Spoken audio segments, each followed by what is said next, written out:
a lifetime as a slave, has prepared me for eternity as your master. The Magus Ascendant, Xerath, is an ascended Magus of ancient Shurima, a being of arcane energy, writhing in the broken shards of a magical sarcophagus. For millennia, he was trapped beneath the desert sands, but the rise of Shurima freed him from his ancient prison. Driven insane with power, he now seeks to take what he believes is rightfully his and replace the upstart civilizations of the world with one fashioned in his image. The boy who would eventually be called Xerath was born a nameless slave in Shurima thousands of years ago. He was the son of captured scholars, with only the prospect of endless servitude ahead.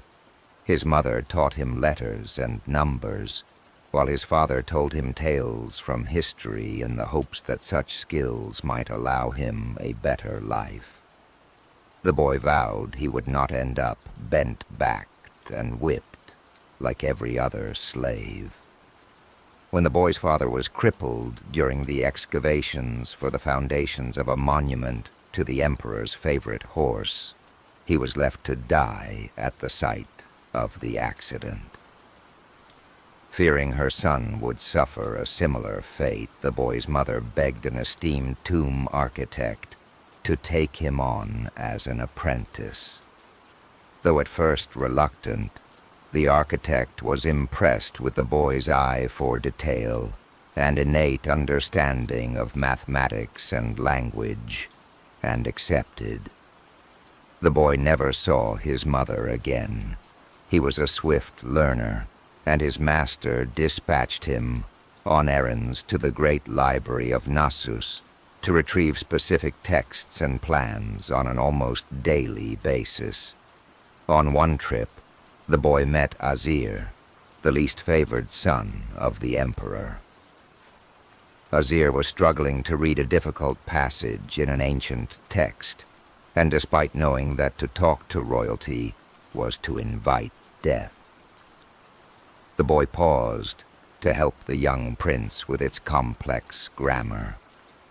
In that moment, a tentative friendship was established, and over the coming months that friendship only grew stronger. Though slaves were forbidden names, Azir gave one to the boy. He named him Xerath, which means one who shares, though that name was only ever spoken between the two boys. Azir saw to it that Xerath was appointed to his household's slaves and made him his personal attendant. Their shared love of knowledge saw them devour texts from the library and become as close as brothers. Xerath was Azir's constant companion, learning all he could from this new proximity to culture, power, and knowledge, finally daring to dream that Azir might one day free him. On the annual tour of the Emperor's dominion, assassins struck the royal caravan as it spent the night at a well-known oasis. Xerath saved Azir from an assassin's blade, but Azir's brothers were all slain, leaving the young prince a heartbeat away from Shurima's throne. As a slave, Xerath could expect no reward for his deed, but Azir promised that one day they would be as brothers.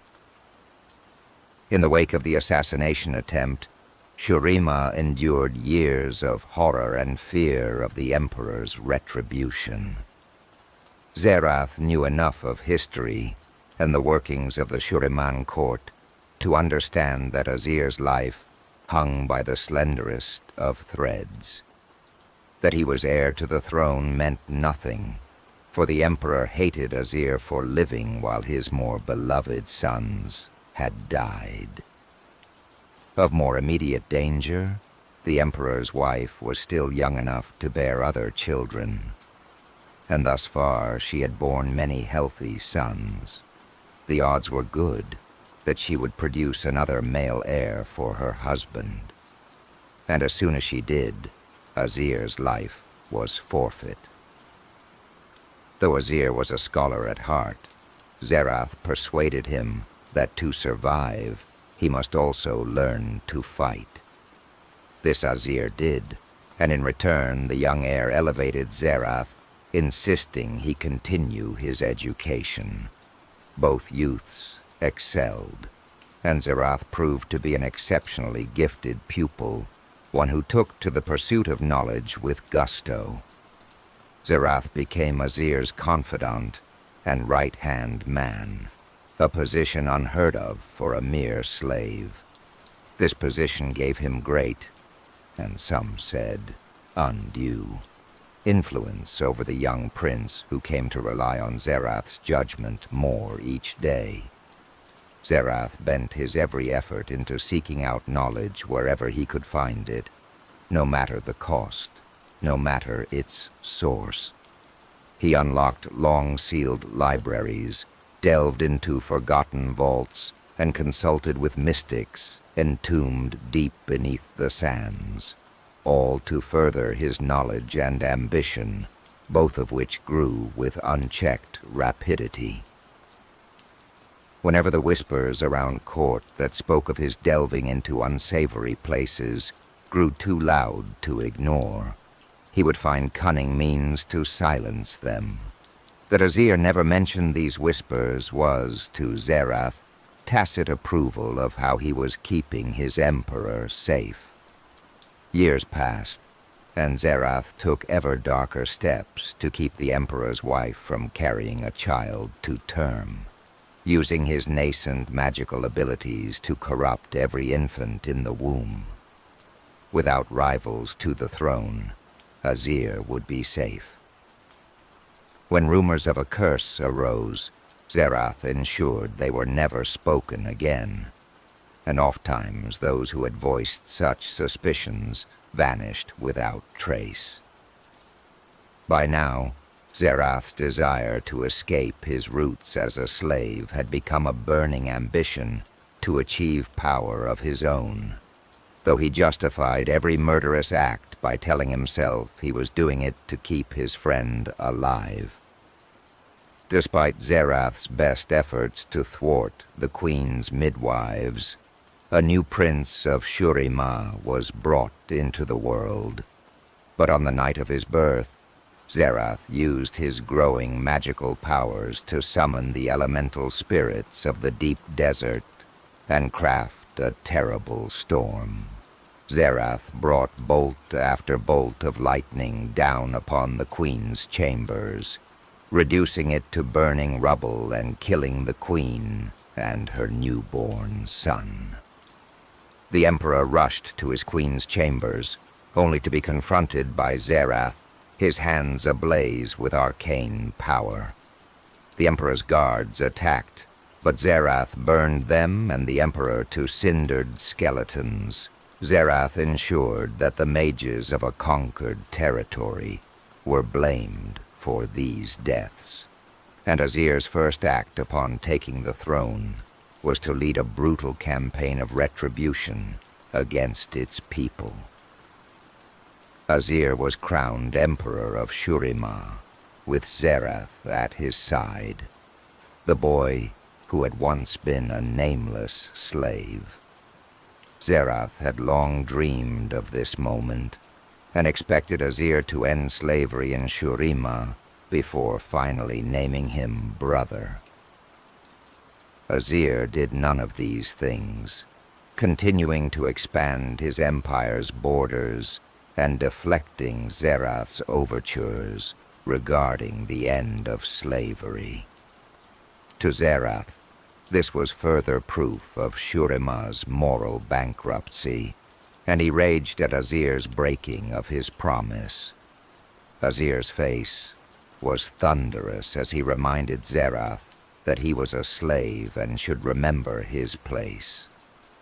Something once noble died in Xerath that day, but he bowed in supplication, outwardly accepting Azir's decision.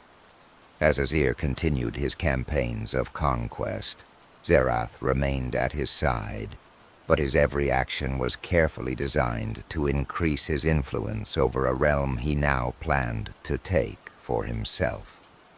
To steal an empire was no small thing, and Xerath knew he needed more power. The famous legend of Renekton's ascension revealed that a mortal did not have to be chosen by the Sun Priests, that anyone could rise up. So Xerath plotted to steal the power of ascension. No slave could ever stand upon the sun disk, so Xerath fed the Emperor's vanity, inflating his ego and filling his head with impossible visions of a world-spanning empire. But such a dream would only be possible if Azir could ascend as the greatest heroes of Shurima had before. In time, Xerath's perseverance paid off, and Azir announced he would undertake the ascension ritual, that he had earned the right to stand alongside Nasus and Renekton as an ascended being. The Sun Priests protested, but such was Azir's hubris that he ordered them to comply on pain of torture and death. The day of ascension arrived, and Azir marched toward the dais of ascension with Xerath at his side. Nasus and Renekton were absent from the day's events, for Xerath had arranged a distraction for them by weakening the seal on a magical sarcophagus containing a beast of living fire. When that creature finally broke its bindings, Renekton and Nasus were the only warriors capable of defeating it.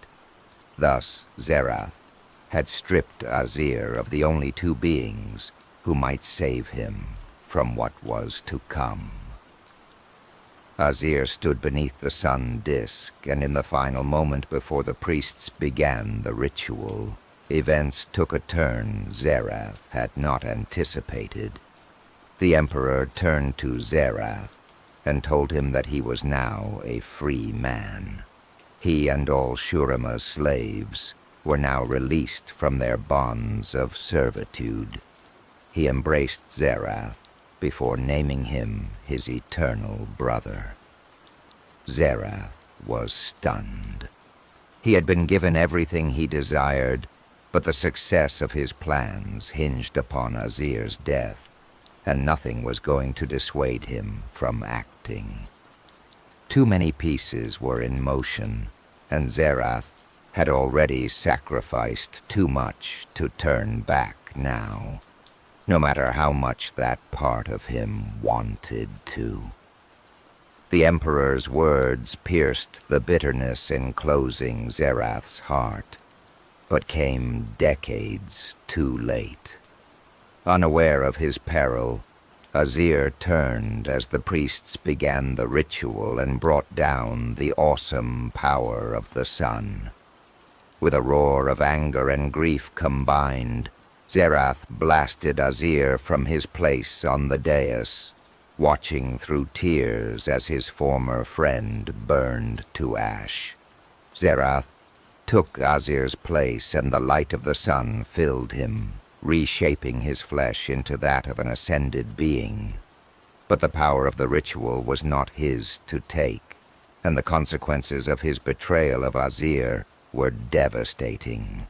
The unbound power of the sun all but destroyed Shurima, sundering its temples and bringing ruination upon the city. Azir's people were consumed in a terrifying conflagration as the desert rose up to claim the city. The sun disk fell, and an empire built by generations of emperors was undone in a single day. Even as the city burned, Xerath held the Sun Priests in the grip of his magic, preventing them from ending the ritual. The energies filling him were immense, alloying with his dark sorcery to create a being of incredible power. As he drew ever more of the sun's power into his body, his mortal flesh was consumed and remade as a glowing vortex of arcane power. With Xerath's treachery revealed, Renekton and Nasus rushed to the epicenter of the magical storm destroying the city. They bore with them the magical sarcophagus that had imprisoned the spirit of eternal fire. The Ascended Brothers fought their way to the dais of ascension, just as Xerath fell from the deadly radiance engulfing the city. Before the newly ascended Magus could react, they hurled his crackling body within the sarcophagus and sealed it once more with blessed chains and powerful sigils of binding. But it was not enough. Xerath's power had been great as a mortal, and that power, combined with the gift of ascension, made him all but invincible. He shattered the sarcophagus, though its shards and chains remained bound to him. Renekton and Nasus hurled themselves at Xerath, but such was his newfound strength that he fought them both to a standstill. The battle raged throughout the collapsing city, destroying what had not already sunk beneath the sands.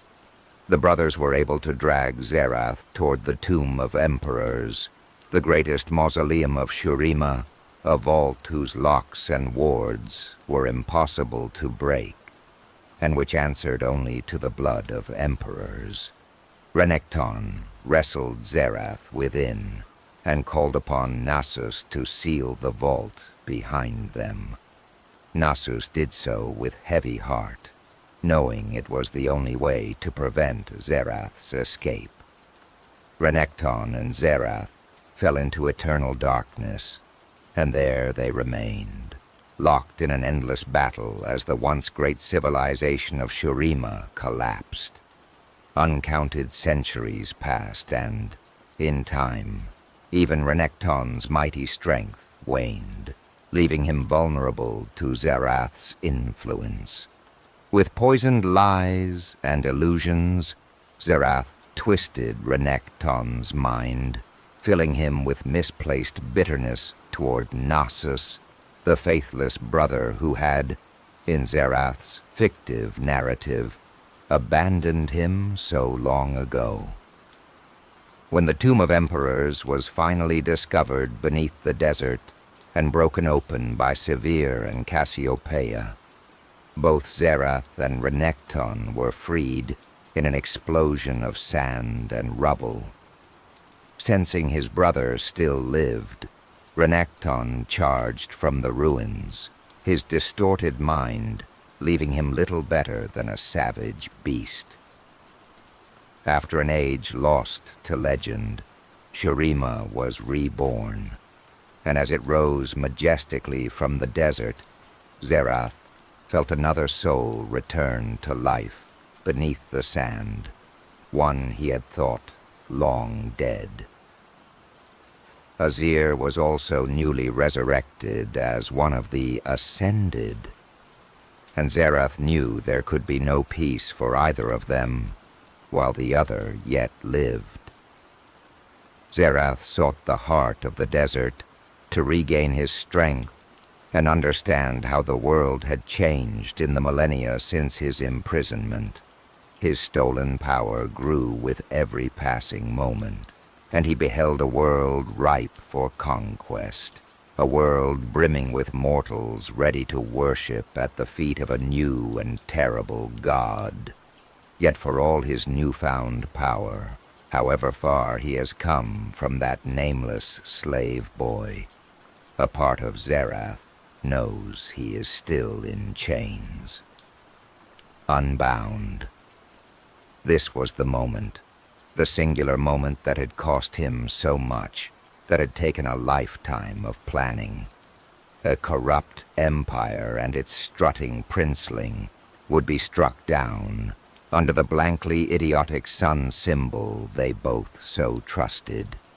The key to immortality, jealously guarded and miserly offered, would be his alone, stolen in front of the entire world. A singular moment of perfect vengeance that would finally free the slave known as Xerath. Though his master's helm revealed no human expression, and knowing that the lovingly etched metal could not respond in kind, Xerath smiled up at the soulless hawk's face, just the same, his joy genuine. A life spent in servitude, first for a mad emperor and now a vain one, endless manipulations for and against the throne, a near-damning quest for barely remembered knowledge that almost consumed him. All of it led to this grotesque masquerade of ascension. The very word when spoken aloud was an assault. We will ascend, while you are chained to the broken stone, as the sands of time swallow you all. No, not anymore, and never again. The chosen Golden Lords will not be taken into the sun's embrace and made gods. A slave will do this. A simple slave. A boy who once had the misfortune to save a noble child from the sands. And for this sin, Xerath had been punished with a horrible, maddening promise. Freedom, unobtainable, forbidden. Should the thought even dart through a slave's mind, it would be punished by death, as the Ascended could gaze past flesh and bone, deep into one's very soul, to see its dim, traitorous glow. And yet, there it was, spoken by the young princeling he dragged from the embrace of the mercurial Mother Desert. Azir, the Golden Sun, vowed that he would free his savior and new friend. A promise unkept to this day. The words of a grateful child, innocently oblivious to the impact they would have. How could Azir upend thousands of years of rule? How could he fight tradition, his father, his destiny? In the end, the young emperor would lose it all by not honoring his word. And so, Xerath was elevated and educated, eventually becoming Azir's trusted right hand, but never a free man. The soured promise ate into what he was and what he could have been, denied a small, simple thing, the right to live his life. Xerath decided to take everything, all of the things denied to him, all of the things he deserved. The Empire, ascension, and the absolute purest form of freedom possible. With each step taken toward the offensively grandiose dais of ascension, positioned respectfully behind his emperor, and flanked by the inept sentinels who supposedly protected Shurima, Xerath felt an unknown lightness he was genuinely shocked by. Was this joy? Does vengeance bring joy? The impact was almost physical. At that very moment, the overwrought suit of golden armor that was his tormentor abruptly halted and turned and walked toward Xerath. Could he know? How could he possibly know? This spoiled, self-obsessed boy, this righteous, falsely benevolent emperor whose hands were just as bloody as Xerath's own. Even if he did, there was no staying the killing blow that was already in motion. Xerath had planned for every contingency. He had bribed, killed, outmaneuvered, and plotted for decades. He even tricked the monstrous brothers Nessus and Renekton into staying away from the event. But he had not planned for this. The Emperor of Shurima, the Golden Sun, beloved of Mother Desert, soon to be ascended, took off his helmet, revealed his proud brow and smiling eyes, and turned to his oldest and most trusted friend. He spoke about the love of brothers, the love of friends, of hard fights won and others lost, of family, of future, and finally, of freedom. At these words, the guards flanked Xerath, moving in, weapons drawn. So the princeling did know. Had Xerath's plans had been undone. But the fools in armor were saluting. There was no menace to them, they were honoring him. They were congratulating him on his freedom. His hated master had just freed him. He had freed them all. No Shuriman would ever wear chains again. Azir's last act as a human was to unfetter his people. The Foundation's shuddering roar of the assembled masses drowned out any response Xerath could have had.